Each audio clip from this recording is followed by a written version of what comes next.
Growing up in the 80s or 90s, when you played a video game, odds are your mindset was simply beat the game without dying. If you failed in that mission, typically you just get a game over screen. Once in a while, some developers might try to put in a different type of game over screen, or perhaps more ambitiously, alternate text if you lost, as if the villain winning created some alternate timeline in that particular video game's universe, or have Muttley's cousin laugh at you.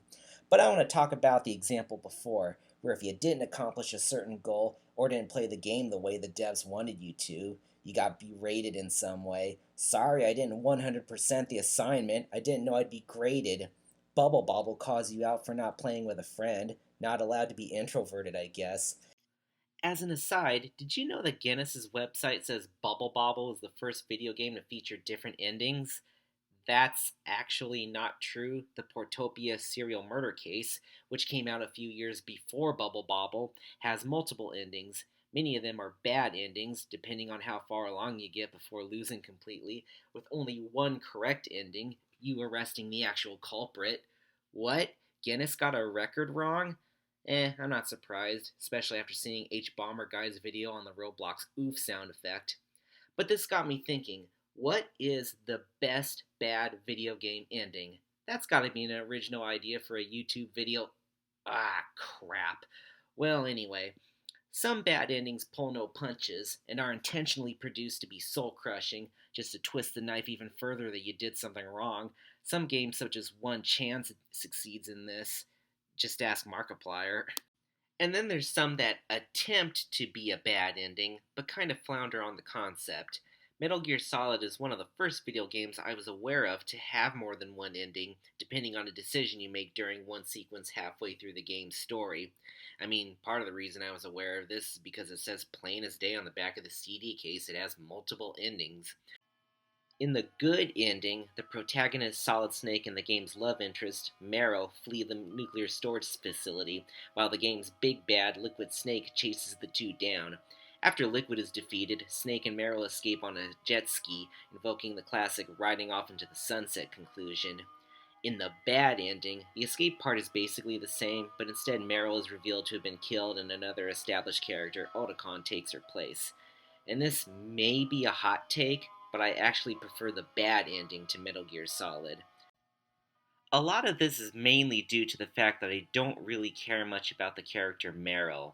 I mean, she's not terrible, I just think she's a little annoying. She's fine as one of the characters you communicate with over the codec. That's right. Amazing you were able to keep him hidden from the guards.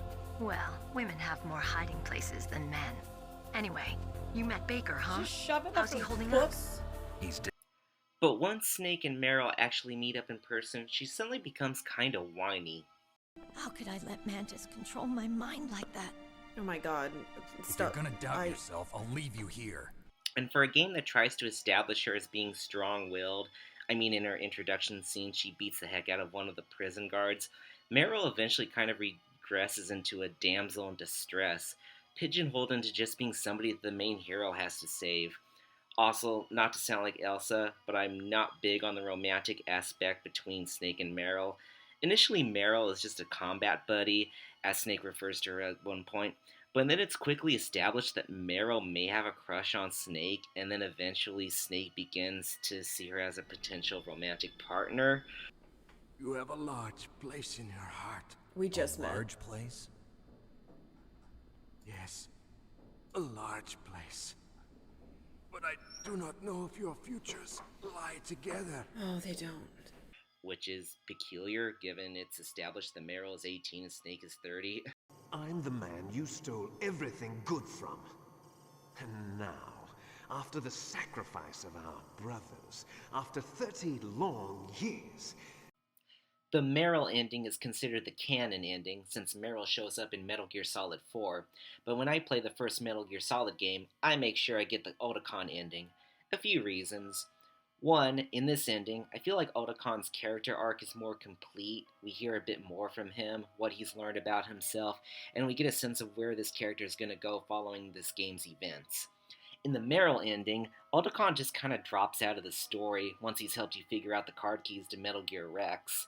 Snake does offhandedly mention him during the escape where he tells Colonel Campbell that Otacon is still on the base and needs to be rescued, but that's it. Yeah, I know Otakon comes back in the next game and has a prominent role there, but we didn't know that at the time. The other reason is, Otakon gives you his stealth camo at the end, something that pretty much all gamers have been begging him to fork over for the entire mission. And don't worry, I've got this. Give that to me. Same stealth technology. If I do this, it doesn't matter. I just pretend like I'm not here, and then I'm not scared. Can I have that, please? Strange logic. And that's just hilarious, trolling the guards, killing off one of them in front of another, and the other guard just be like, "What the hell? Knew I shouldn't have dropped acid during my coffee break." In the Meryl ending, you just get unlimited ammo for the next time you restart the game, which is nice and all, and probably makes certain sequences in the game hella easier. I'd argue it makes the game easier in a boring way. I'll take easier in an entertaining way. And to be fair, even if the Meryl ending is canon, I can still kind of see why gamers might prefer unlimited ammo as a better prize, as it's something that can be completely utilized throughout the next playthrough, while the stealth camo feature can't be used during boss fights. Or this part. Also in the Twin Snakes remake, we get to see Otakon fall down an icy glacier, and that's freaking hilarious. Anywho, I've spent a bit of time talking about Metal Gear Solid's 2 endings, and given what the thumbnail looks like, you might be thinking that the Otakon ending is the best bad video game ending in my opinion. Well, it's noteworthy, and really one of the reasons why I wanted to make this video was just so I could discuss my feelings between the Meryl ending and the Otakon ending. But you've probably already seen the runtime and know there's still several minutes left, and are now realizing that thumbnail was hella clickbait. You know something else is going to be talked about. It's the other reason I wanted to do this video. If you're familiar at all with the Muppets, you know they started out as characters on a local TV series called Sam and Friends, and one of the side characters, Kermit, became the breakout star, and subsequently face of the Muppet franchise. All started by Jim Henson, Frank Oz, Richard Hunt, Jerry Nelson, Dave Goelz, and countless others. The Muppets are like the Looney Tunes, or Scooby-Doo. They've been around for decades, and it's hard to imagine a time before them. They've headlined theatrical movies, have had a few TV shows, appeared in various commercials, some memorable live appearances. Ha ha ha!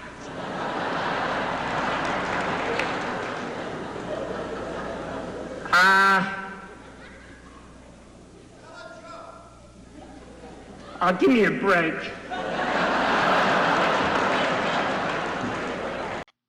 And an otherwise forgettable video game here and there.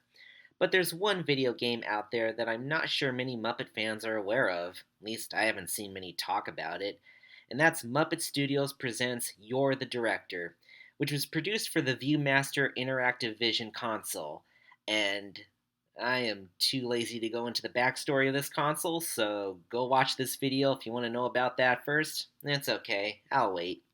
But anyway, several Muppet games were produced for this console, surprisingly under the watch of Jim Henson himself before he passed away. The plot of You're the Director is Muppet Studios is about to close down as their previous director quit and stole a good chunk of their money, or hid it throughout the Muppet studio. The main objective is to make certain creative choices while directing 3 movies. Well, really you're directing 3 sketches. All while keeping your eyes peeled for bags of money hidden throughout the studio. Almost making this an interactive Blue's Clues game before Blue's Clues even existed. My thoughts on the game overall is this is a pretty solid interactive game with a lot of brilliant ideas and still containing the biting, cynical humor you'd expect from the Muppets. But that's not why I'm talking about this game. We're really here for the ending. If you find all or enough bags of money, the studio will remain open and the Muppets thank you in song for what a great director you are.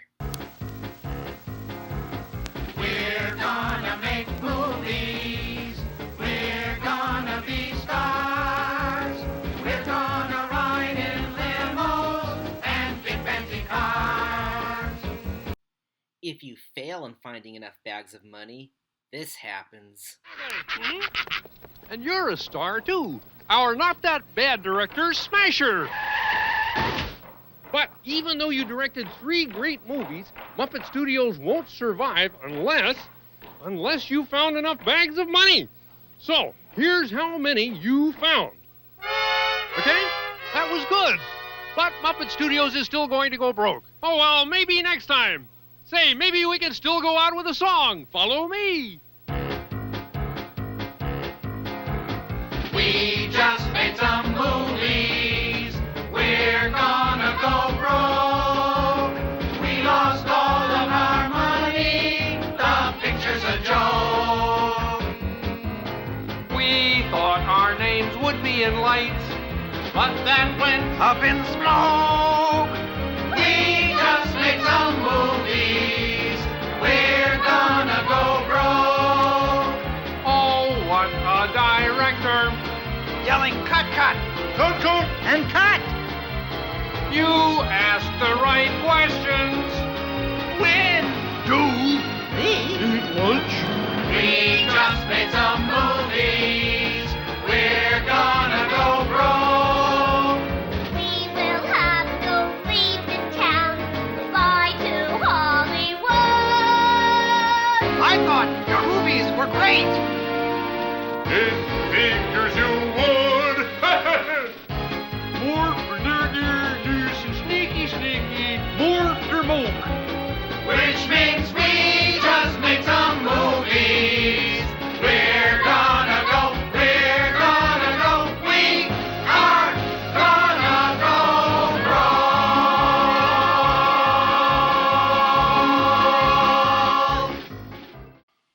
The first time I saw this, I was laughing a lot.